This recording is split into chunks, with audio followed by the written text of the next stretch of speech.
में हुए एनकाउंटर में 2 दहशतगर्द मारे गए और इनकी शनाख्त शाकिर माजिद नजार और हन्नान अहमद के तौर पर की गई है। फिर से एक बार आपको बता देता हूं, सुबह से इस खबर को आप लोग दिखा रहे हैं कि बारामूला के पटन करेरी के वानी गांव में एनकाउंटर चल रहा था। फिर हमने बताया कि एनकाउंटर में जो है दोनों तरफ से फायरिंग हो रही है। फिर हमने आपको यह बताया कि किस तरह से 2 मिलिटेंटों के जख्मी होने की यानी मारे जाने की खबर आई थी।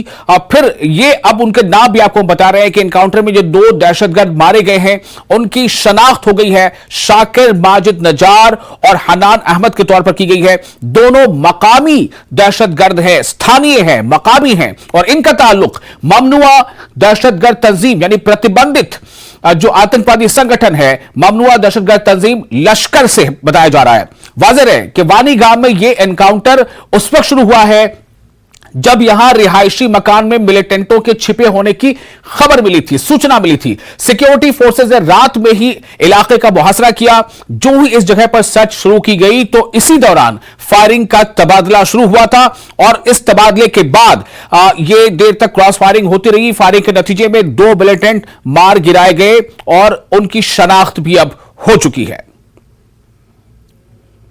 दहशतगर्दाना कार्रवाई को अंजाम देने के लिए यहाँ पर मौजूद है। इस इत्तला का महसूल होते ही जो है हमने एक जॉइंट कॉर्डन लॉन्च किया आर्मी 29 RR SSB के साथ। दौराने सर्च एक घर में से कुछ टेररिस्ट ने हमारी सर्च पार्टीज पे हमला किया, फायरिंग की। जवाबी कार्रवाई में जो है 2 टेररिस्ट मारे गए हैं।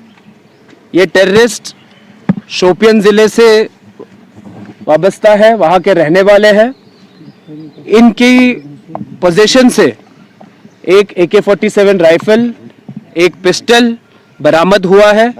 इस मसले में जो है हमने FIR रजिस्टर करके तफ्तीश शुरू कर दी है। इस तफ्तीश के दौरान जो भी जानकारी आएगी वो आपके साथ शेयर की जाएगी। और इसी के साथ फिलहाल यहां पे एक छोटा सा ब्रेक लेते हैं। ब्रेक